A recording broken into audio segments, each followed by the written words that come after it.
Hey everybody, I'm Jane. And I'm Sarah. And you're listening to the Medium Curious podcast, the show that's really curious about mediumship.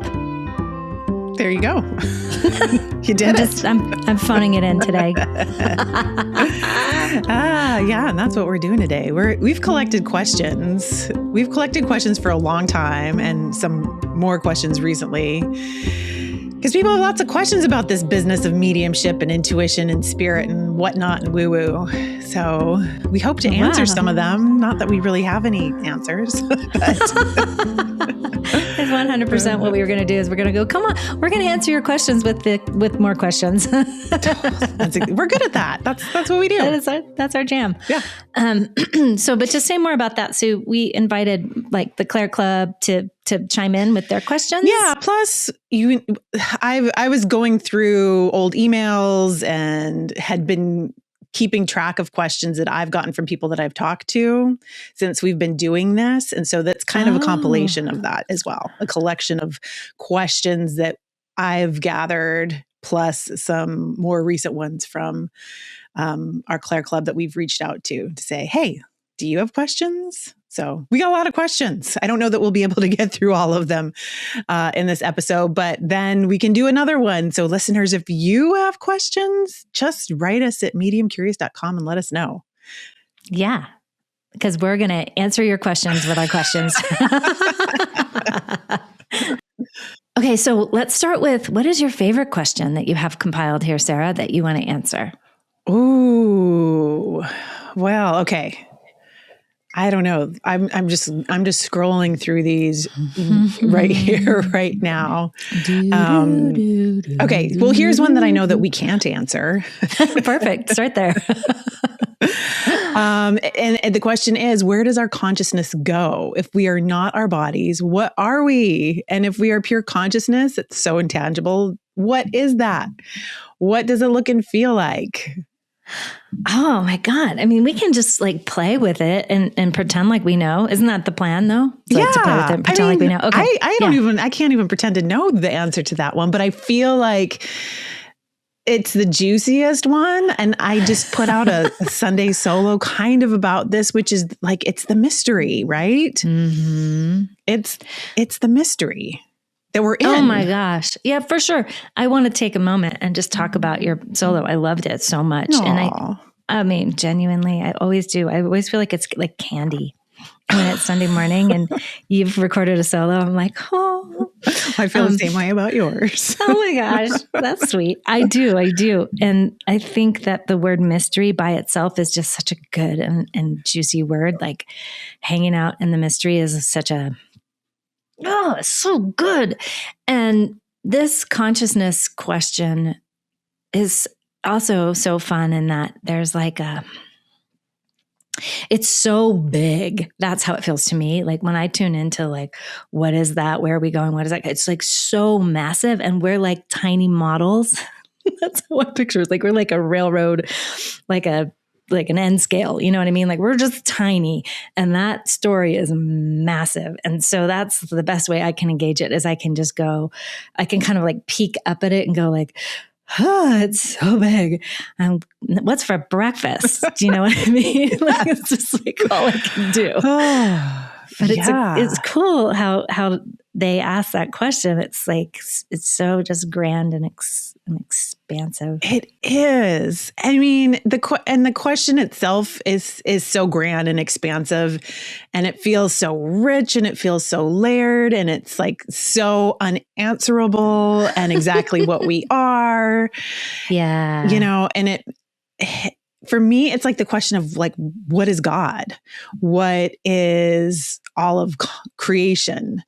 What is source? What is the divine? I mean, consciousness is just another one of those words for that. In my opinion, in my experience, how I experience consciousness. Well, I always really like the theory that we are terminals, that we are like, do you know that expression? Like, it's kind of like a computer geek way of saying like, we're just one like point along the stream of it. We like download, we are consciousness, but one like tiny, we're like a terminal. Like you go to the library and you log in, like that's us. We're a terminal. And then we just go out and like gather all the experiences. And then we kind of bring them back to the bigger picture. I don't know. Yeah. That's one philosophy I like a lot. It's like, we're just kind of in this game, having our like my Jane experience with my Jane breakfast and my Jane heartache and my Jane worries. You know, that's just one little tiny piece of the whole consciousness. Yeah, and my job is to Jane it up. You know, like that's it. I love you Janing it up. Thank you for noticing. I did have some really good oatmeal this morning. I just keep bringing up breakfast. Yeah, but I love that. It's. I'm not explaining it as well as I'd like, but does that make sense? Do you know what I mean by that term? Yeah. I mean, I like to think of it as and I talked about this in the Sunday solo, is that we have amnesia, you know? Yes. And I catch glimpses of the greater consciousness of the all that is, like through meditation and through mediumship. And I also said like hanging out in the Akashic Records, which is another one of the questions that's on the list. So we can go to that. Okay. But and I've talked about it before, like when I am in the zone, when I'm in the flow, when I am plugged in and tuned in to consciousness, when I'm meditating, I am not thinking about Sarah. I'm not thinking about what I'm doing next. I'm not thinking about what I've done before. I am just fully present. I guess it's also presence. Presence is consciousness. So it's like we're throwing out all these words that seem so esoteric, but to experience it experientially, it's just, and here's another word I'm going to throw out, magic. Do it. Yay! Let's just see if we can withhold from the word fancy. We're going to try. Oh no. Yeah, it's coming out somewhere. Well, okay, here's the image I just got, and it's so classic because of course it's from a movie. Do you remember in Finding Nemo when they are going to find, or like they're going to Sydney and they jump in that wave, the like stream. Oh yeah. That all the little turtles are in, like the turtles are surfing the stream. That's when you were talking about meditation and like how you glimpse it. That's what I was seeing. It's like we're all swimming around under here. And if we look up, we can see this like super fast, like brilliant stream that you can catch. Yeah. So again, we don't have like a great definition for it because it's too hard to define. It's too grandiose. It's everything. It's all that is. I mean, it's kind of what all the philosophers and all the religious people are all trying to answer. So again, it's a great question. It is. It's like the question. Okay. So let's talk Akashic. Because you said there was a question about that. So where did the question go exactly about the Akashic Records? Hold on. I had it in here somewhere. It was a really good question. It was something to the extent, whenever I mention the Akashic Records to people, they look at me like I have two heads. And these could be considered people who are pretty open or woo. So touching on that would be of interest. Well, my experience of the Akashic Records, and I know, Jane, you like hanging out there too, is it really does feel like a library. It does feel like there are guardians in charge of it. And I also put this out in one of my solos about my first experience of actually stumbling into the Akashic Records, not on purpose, but by chance. And it was through a meditation where I was intentionally showering my little human self from my higher self with so much love and compassion. And that took me straight to the Akashic Records. Oh my God. It was like Chutes and Ladders. You just like slid right over to the Akashic with that behavior. I did. And, I trusted that the experience that I was having was real. So that's also a lot of what this type of work entails, is trusting that what you are experiencing is actually something. And so I did. I trusted what I was experiencing. And initially I was handed a scroll, which was the blueprint of my lifetime. And I couldn't read it at the time, but I was given the feeling that I had access to it. So now when I go to the Akashic Records, and I've read so many books on it now, and have listened to so many things on it now, it is a record of everything that's ever happened and will happen and is happening.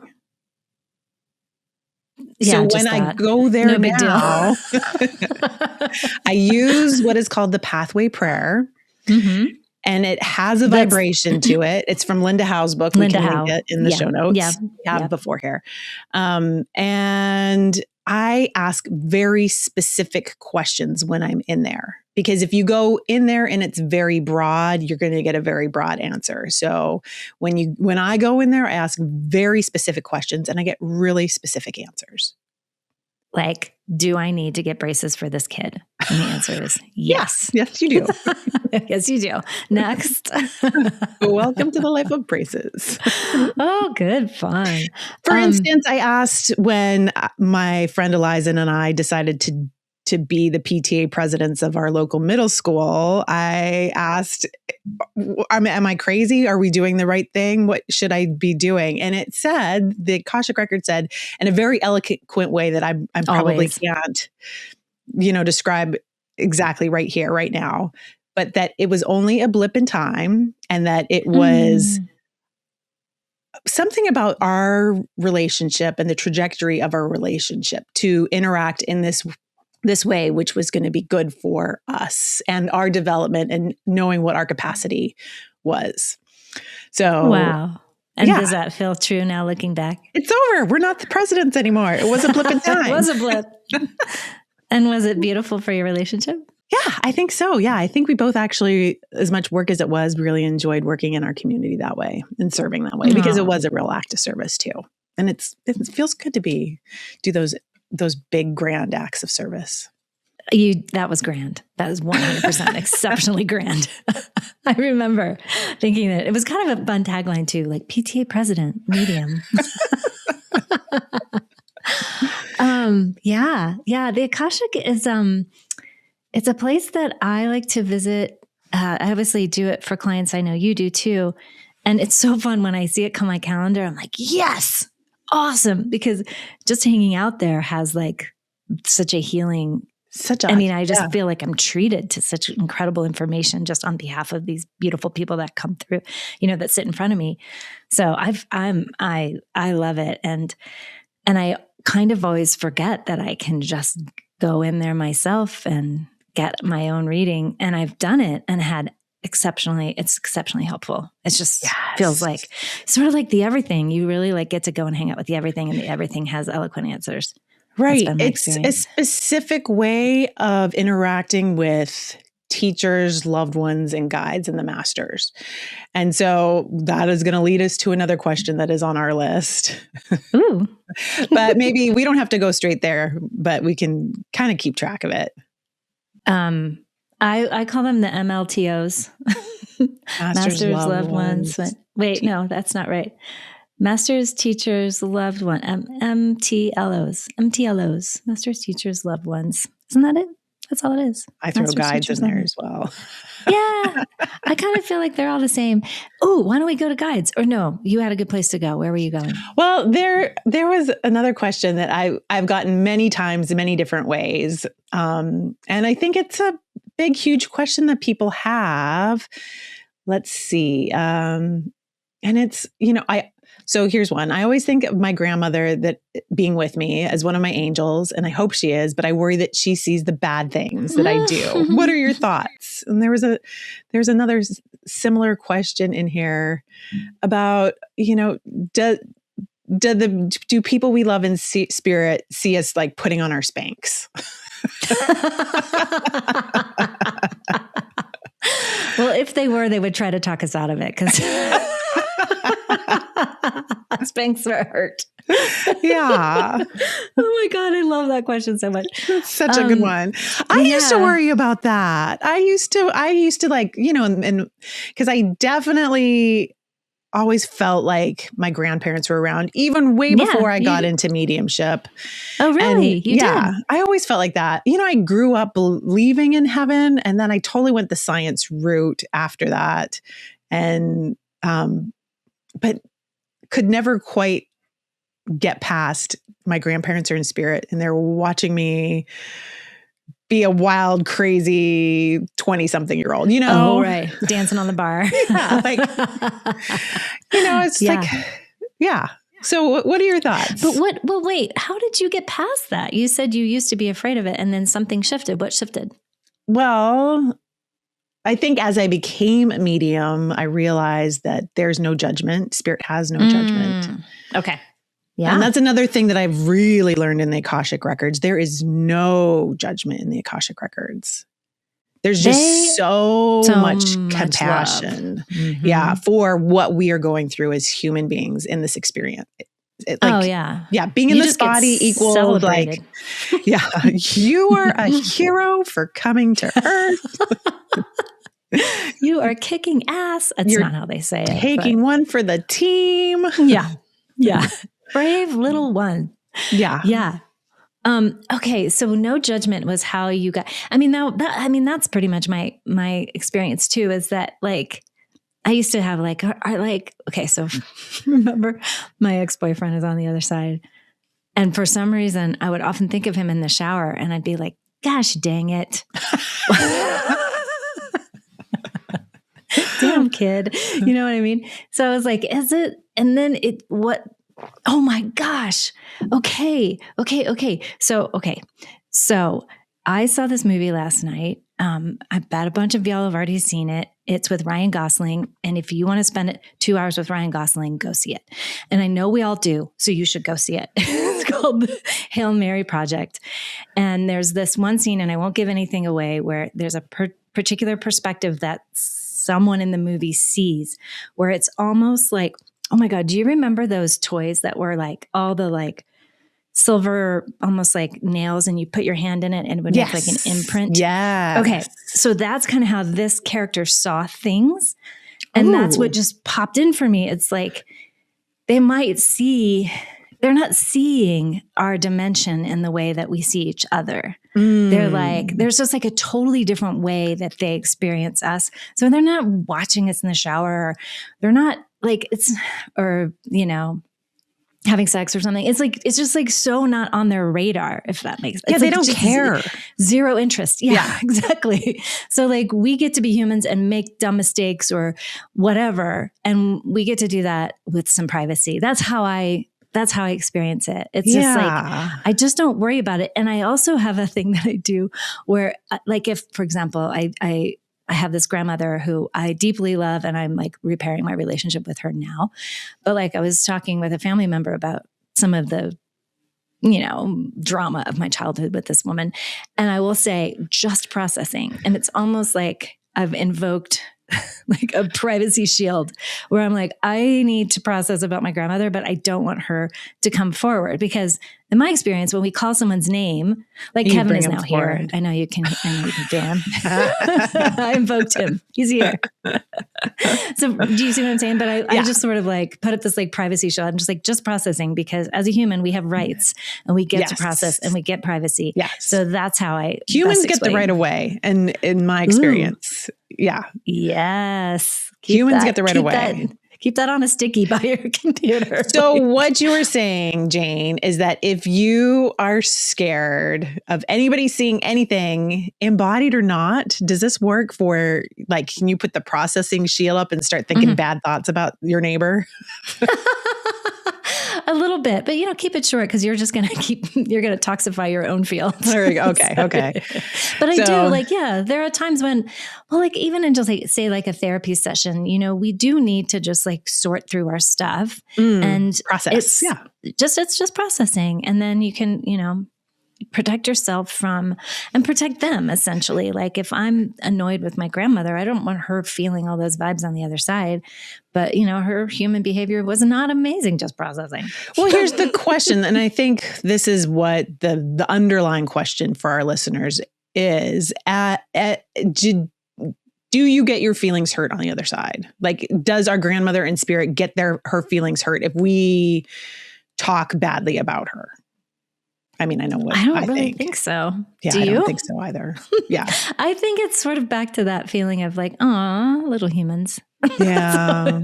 It's more like, and this is what I'm just getting. This is kind of this just in download. It's like they can access their human self and almost kind of like drop down into their human self, and their human self could get a little bit hurt. So it's almost like, it's the way I'm seeing it, it's like a whole bunch of layers, like I don't know, like almost like a like, and then you just drop down into the human self, and that human self will still have access to emotions, but mostly they're hanging out well above. They're in a whole different spectrum of frequencies, so it doesn't hit like that. It doesn't hit like it would. Yeah. But it's That's almost interesting. Like, yeah, I don't know. This is what they just showed me. Yeah. I experience it the same way too, that it's like, it is this layer of frequency, and the closer that, and they can choose where they want to hang out. If they want to choose that they want to hang out closer to their human personality type, they can be there. Otherwise, they have the freedom to move more into the consciousness, more into that higher consciousness level. And that's usually how I experience spirit, at this very, very large, expansive, all-knowing state of spirit. That's usually how I experience the ones that come through in readings. But the feeling I get right now is like, well, like you just said it, they have the freedom to choose. And then the next thing I heard was, and so do we. And so do we. That's a good note. We get to choose how we feel. We get to choose. That's a good note. Yep. Stay down in the base note of like frustration with our neighbors, or we can like ascend up and go like, little humans, God bless them. They're being silly. Little human to me, like, oh, God bless you, Sarah. You were at the orthodontist at 8 this morning with your, yes, you were. With your kid getting braces for the first time. So yeah. Oh my gosh. All right.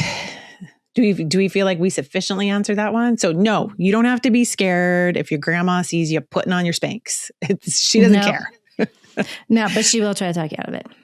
I will try to talk you out of it, Spanx. We're all going to try to talk you out of it. You look great. Yes. What about the parenting one? Speaking of braces. Oh, okay. How do you manage parenting anxiety with being a psychic and a medium? Sometimes my worries can impact the accuracy of messages that I get from spirit. And then there's a follow-up question, which we could probably answer along with that, which is, what challenges have you found parenting and being mediums? Okay. Parenting anxiety with well, I'd love to hear your answer. Do you have one handy?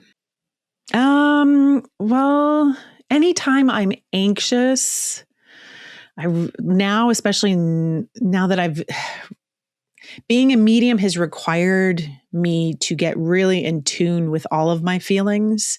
Mm-hmm. So when feelings come up like anxiety, I don't try to shove it down. I don't try to escape it. I try to look at it and see what I can do to help alleviate it. Where is it coming from? What is the source of this anxiety? Mm-hmm. And a lot of times, like, worry about kids, we're moms.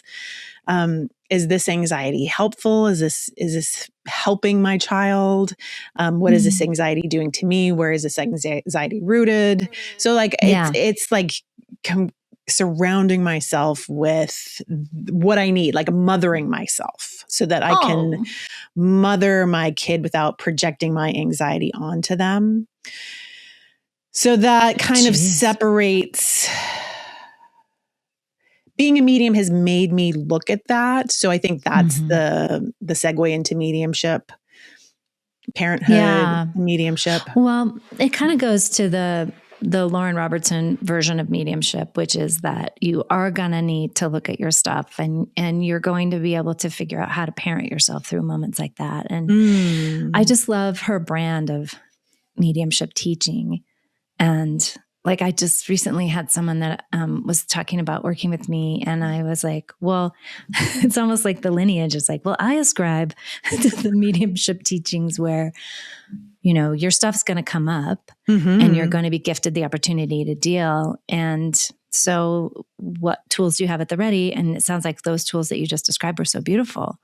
Like mothering yourself through it, looking for the root of the anxiety, sitting with it, not escaping it, not chocolating it like I often do. You have, that's a lot of capacity that you've developed, and that makes you an amazing parent. So then the argument could be made that by pursuing these studies and by becoming, at least, if not a medium, spiritually aware and aware of your own energy essence and your own way of working in the world, you've bumped up your capacity as a parent. Yeah. Probably. Yeah. Maybe. It all is such a beautiful question, because we aren't just a medium. We aren't just a human. We aren't just a parent. Like we've got all of these different roles that are making up our human experience. So a lot of the ways that we are intersects each other. The work. Yeah. Yeah. And then the question about the challenges of parenting and being a medium, do your kids have any opinions about you doing this work? Do you ever hear anything from them about like, I don't want you to tell my friend's dad that you're a medium, or you know what I mean? Does that stuff come up? Not really. I mean, I have one kid who thinks it's pretty cool, and another one who's so young that doesn't know any different. And then another one that's just like, yeah, okay, whatever.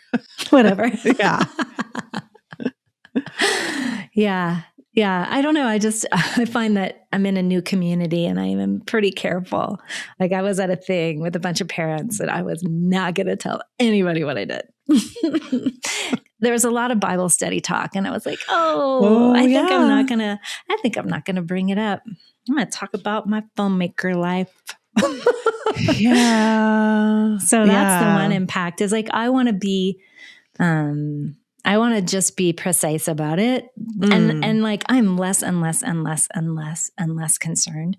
Like, I just think like, just sort of in normal walking life, I say it to anybody, but just in the case of my son stepping into a friend group and whatever, and that's just being new to me, I was just like, I'm just not gonna. No. I think each situation's different. I think all relationships have their own unique flavor, and you just have to use discernment for every encounter. Does this feel safe? Does this feel safe for my kid? Do I feel like I am in a position where I can open myself up and be received in a loving, caring way? Or do I need to just keep this to myself and that's okay? I don't need to proselytize anybody. I don't need to make anyone believe what I'm believing in. But it is nice to have our people, and it is nice to be able to share this with people who are interested in it. So I do understand that there are a lot of people who live in places where this isn't something that they can openly wear on their t-shirt. Yeah. Well, that gives a shout out back to the Claire Club. I think that's been part of what's so fun is, hanging out in a group of people who 100% think this is what's true and want to talk about it, want to work on it. And let's see, I was just going to offer one more thing about it.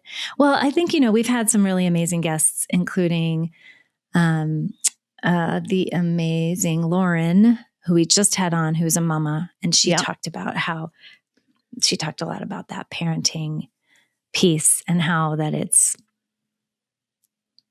sort of like you're operating instead of like in a, this is such an old idea, but for the old people, remember when our TVs were SD and they were little squares and then they became HD?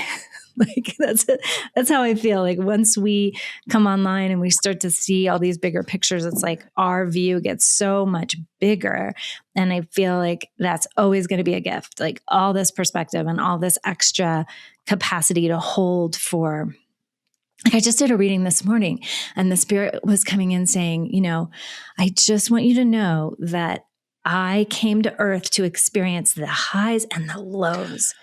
the lows. And I wanted that. And that's what the spirit wanted to say. I wanted that. Yep. So please try to let go of the pain you perceive I was in, because I wanted that. That's so Isn't beautiful. That wild? Yeah, it was super beautiful. So full spectrum. Full spectrum. Oh, we're living it here.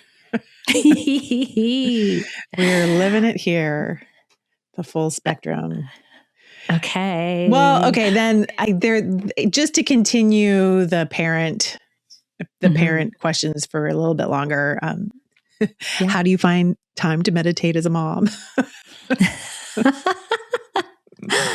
Oh my goodness. Well, you meditate, right, Sarah? Well, yeah. Half of that has to do with my hormones just getting me awake like really early in the morning. And so I was like, okay, well, it's 5 and I don't have to get up for 2 hours. I'm going to meditate. So I do in the morning, but it's not because I actually get up to do that. I just happen to wake up that early, but I make use of that time right there. Or I'll just it doesn't even have to be that long. Like, even if you can just take like 2 minutes to pull yourself into presence, be like, I'm looking at the face of my sweet baby. I'm loving that they're in this little baby body right now. I'm feeling my feet on the ground. I feel the air on my skin. I feel the air in my lungs. And I am just here in this moment. So sometimes that's all you have to do to meditate, just pulling yourself into the present moment and just doing that as often as you can think of it. In the carpool line, when your car's turned off. But you know what I mean? Those little hidden moments that we often turn to our phone. If you can keep your phone and, in the glove box and sit there and just listen, like you described so beautifully. Yeah. Just go into presence. And there's choices that I make. So instead of walking and listening to something, I just I have a dog and I walk my child to school. I will just walk without listening to anything, because then I feel like that gives me an opportunity to be in presence that I wouldn't, that I'm for, I'm not being entertained by anything else other than being in the present moment, noticing the birds, noticing the sky, noticing the weather, noticing traffic, noticing, just being in presence. I think that is a great form of meditation. Except that you should listen to us. But other than that, don't listen. Don't listen. Yeah. Don't listen. It's so cool. That's been what my experience with walking with spirit, that thing that I bring up probably every single episode. It's funny how hard it is. I'm don't leave my phone behind. I actually leave the dog behind because I'm chatting to spirit. And I'm this is very consciously a date with spirit. So my dog looks at me seriously. And I'm I've got you. I will be back for you. But it's a whole thing. It's tricky. It's hard to do. It's hard to completely make time and own that time. Yeah. But once you commit, it just becomes this thing to look forward to. Yeah. Yeah. And the other thing I would say about those with little kids is that, and I know everyone with little kids is so sick of people with older kids being it's only temporary. It goes by really quickly. But being on the other side of little kids, temporary. It really is only temporary. I know it doesn't feel like that when you've got your 6th respiratory infection of the season and countless nights with no sleep, and you're not even going to the bathroom by yourself. I know that it doesn't feel temporary, but it really is. It really doesn't last forever. It really does not. Nothing lasts forever except for love. And I was about to go somewhere else, but I got caught. So true, Sarah. You wise, beautiful woman. I had to throw that. I was what lasts? Oh, love. Yeah, lasts forever. Love that. Lasts forever. That lasts forever. Yeah. It's so crazy. When you're in that mode, you can't imagine having a teenager who leaves for 6 hours at a time, or when we're in this mode, it's hard to remember that like you're attending to them every single second. It's so intense. It's so intense. Even that, like, it's so intense. Yes. Steal those 30 seconds, steal those 2 minutes. Just you're going to have to steal it and give yourself so much grace, much grace and compassion. And if you need to get on your phone to self-regulate, that's fine. Do it. do whatever. It's survival. Just do whatever you need to do to survive. Yeah. And we love you, mamas and dads. Yes. We have a few dads now too. It's so exciting. It's so exciting. We have these listeners who are dudes. I'm like, oh my God, hi. Okay. Well, should we, I know we, blah, blah, blah, blah. This is really fun, by the way. I love answering all these questions. Where do you want to go next? Okay. So this came up all the time. I'm struggling to reliably connect to my guides. I'm not clear on how to establish this connection for me. I've tried a variety of methods that have been suggested, and I've not experienced anything but fleeting and questionable contact. I long for the type of consistent and clear contact that people allude to when they say things like, my guide showed me, or my guides told me. Which, I totally get. We're guilty of doing that here. Well, my guide said. Right. So what would you say, Jane? Well, I feel that. I super feel that. And we're talking about that in one of my cohorts right now. It's so subtle, and it's one of those where you have to believe it to believe it. It's not a see it to believe it. It's a believe it to believe it. And it's almost like, for me anyway, it's like, I just assume that it's true.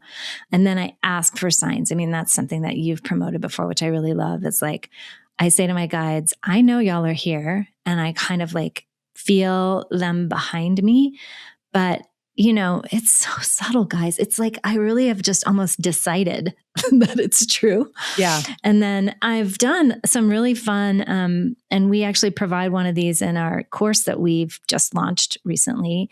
And thank you to you listeners who have bought it. It's so exciting. And they also, of course, throwing an ad here right in the middle, they also, of course, got a Claire Club membership, but there is a meditation in there of going to meet a guide. And I find that it's so sweet because you're going in an imaginary space and you're meeting with an imaginary guide, and you just have to go with it. Just believe it. Like, who do you see? Perfect. What did they say? Yes, they did. Do you see what I mean? It's the inquiring mind wants to get in the way and talk you out of it, but there's a way in which I just believe it. Yeah, I do feel like a lot of it requires belief. Mm-hmm. And I do think that when people talk about their guides, they're getting info from their guides, the listener assumes that it is like written in a book, like it's a clear as day picture, like it is a billboard, like it is like as clear as someone tapping you on the shoulder and hearing the guide say in your ear, clear as a bell. But in my experience, and I know that I've got guides, and I've been given, it's like you're given clues. Yeah. Right. And you follow the clues, and everybody's relationship with their guide is going to be unique to them. Yeah. And everybody comes to this lifetime. And this isn't something that I know for sure because I can see it for sure. This is just because it is that subtle energy that I experience, that I am supported whenever I've asked for guidance. I have felt guided in a way where I know which direction to turn, but I'm not exactly sure how to define it in a way that's really clear. It's, again, very subtle. Anytime I've had experiences where their presence has been made known to me, it is fleeting. And anytime I've tried to recreate that experience, I can't get that to be recreated.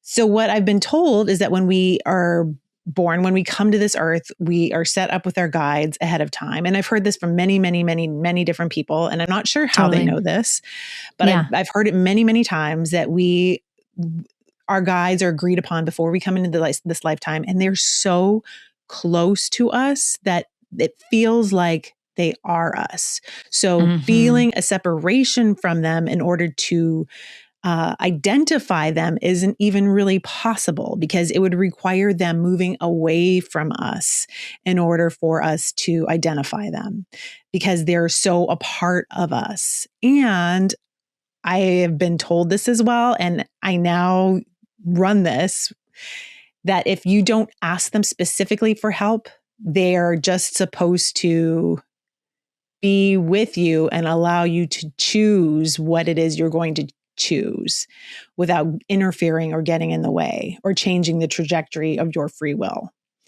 Can I share a quick story from my 20s when I first started playing with my guides? I was dating this super cool dude from Australia who was this musician, and he was really out there, man. He was a really cool dude.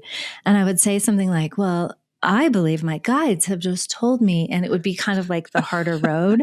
Like my guides told me, and it was sort of like, to do this, like more like whatever, the right thing. My guides, and he was like, you don't have to follow what they say.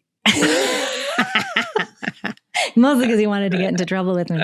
You know what I mean? Yeah. And it was sort of like this quality of like, exactly that, Sarah. Like you ask, and then you get to decide actually.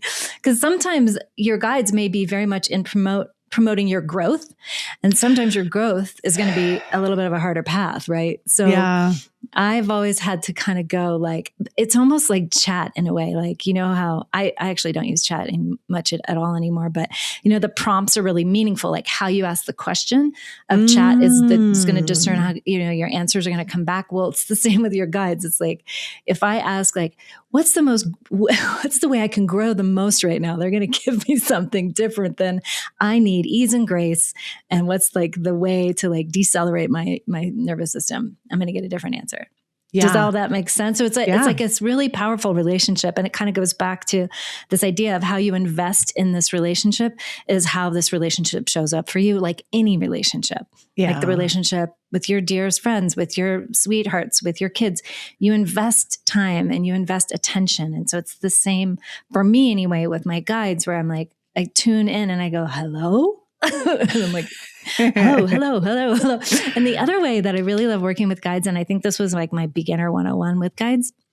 Well, two things. One is, channeling is like asking a question, using a pen, and just letting my hand move. And again, and we've talked about this in previous episodes, but I just bring it up again, is like, you can also just use your non-dominant hand, which makes it easier to believe that it's not you.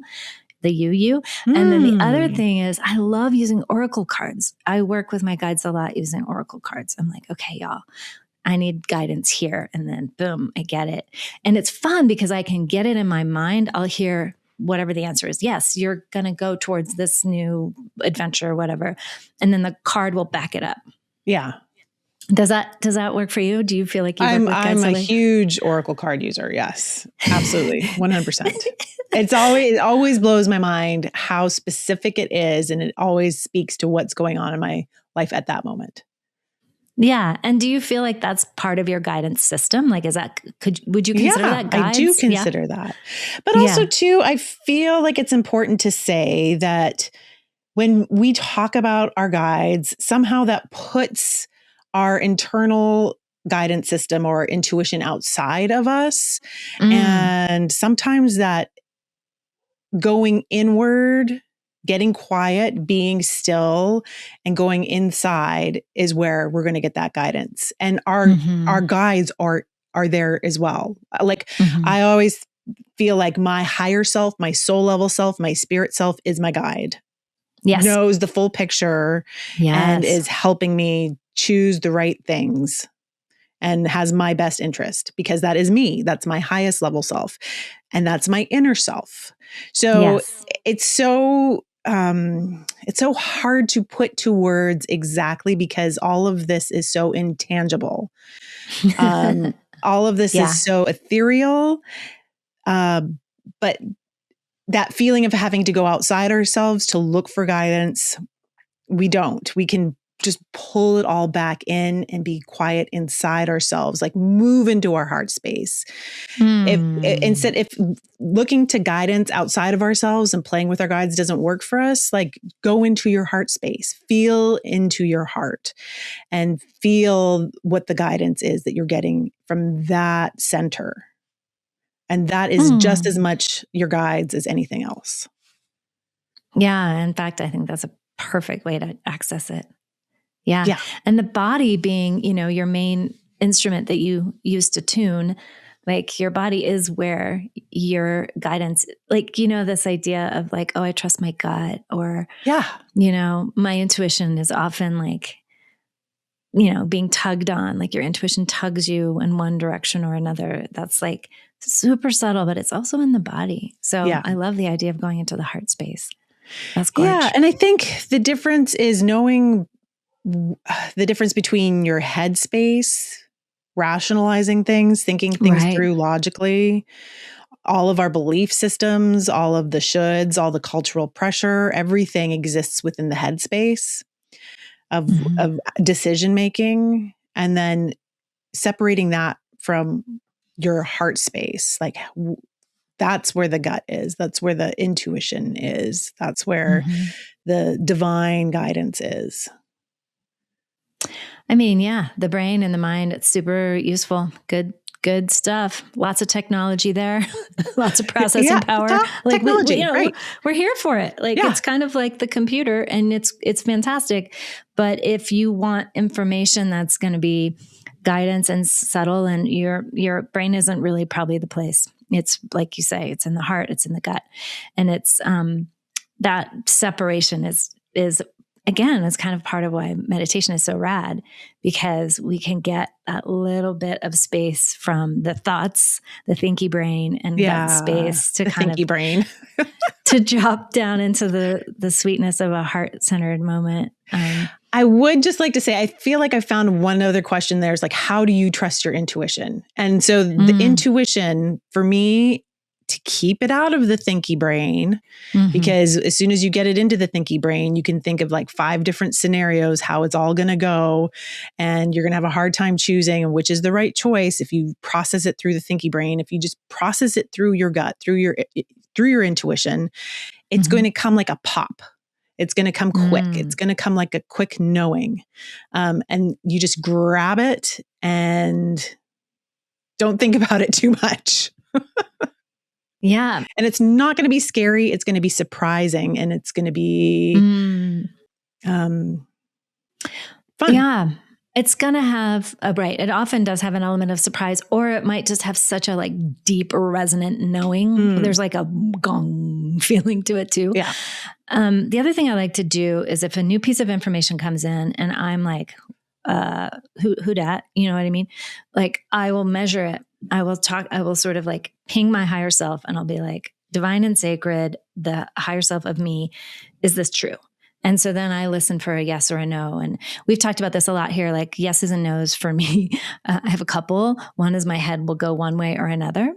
Right is to the yes, left is no thanks. And then the other one, I sometimes if I'm like, I'm just not in trust, I'll go outside and I'll pick 2 points in the yard. And I'll go like, if this is the right thing, I let my body walk towards, and I put like the decision in 2 different destinations, and I just like let my body walk towards it. Or the lean one, I think you've talked about that before, right? You lean forward or you lean back. That's a you, like, but that's awesome. Is that a me? Yeah. I thought that was a you. I'll take it. But yeah, so these are all just ways that you can kind of, but I always like to add, like start with divine and sacred, highest self, like put in like a capital headline, like, thesis statement. I'm asking the question of my divine and sacred, of the divine and sacred support that I receive and my highest self. This is my question. So it's just nice. It has a little container in that you're engaging the everything from that place of clarity. I think that's perfect. Yeah. Yay. Cool. Okay. Well, gosh, we only got through about a third of the questions, but I guess we get to do this in another episode with you. I think so. I think we'll have to. And listeners, if you've got your own questions, let us know. We'd like to we can't promise that we're going to be able to answer them, but we will just tell you what our experience is. And that's like with any of this stuff, there is no real right or wrong, you guys. It's totally. like, what is your experience? What works for you? You are your own unique relationship to spirit. So, you've got to figure out for you how it works. It's just going to go back to that trusting when you can really use like, how does this feel in my body? Does it give me an anxiety feeling or does it give me a soft and like peaceful feeling? That'd be a great way to discern, It's like if a decision is bugging you and you can't get clarity, ask your body to answer. It's so much fun, y'all. And I know you're so close, and like that leap, that tiny step between I have guides and they have clarity for me, and who the hell are my guides? And this is all a bunch of woo woo, is like such a tiny step. And I hope some of these, I know we weren't just talking guides, we were talking all kinds of good stuff, but I hope those all felt like useful, helpful. Helpful. Yeah. And you can start small. Like, should I wear the red socks today or the pink socks today? Yeah. Like things that don't really matter. Or should I, walk this direction to get there or take the long way? You can it's a game you can play. Totally. And maybe the long direction you bump into somebody that you're supposed to talk to. I play that all the time. It's like, oh, should I go here or there? Oh, nope, I'm supposed to go over here because I'm going to run into somebody that I need to see today. And that always delights me. There they are. Yep, that's right. Yeah, exactly. Just exactly. Play with spirit and ask them for, and we just did the Monarch last week. Ask them for signs and synchronicities to reassure you that you're on your way, and they will do it. They are fancy. Well, and here's the other thing too, and I think about this all the time. If you zoom out far enough, you are spirit and you are as big a picture as any of the rest of it.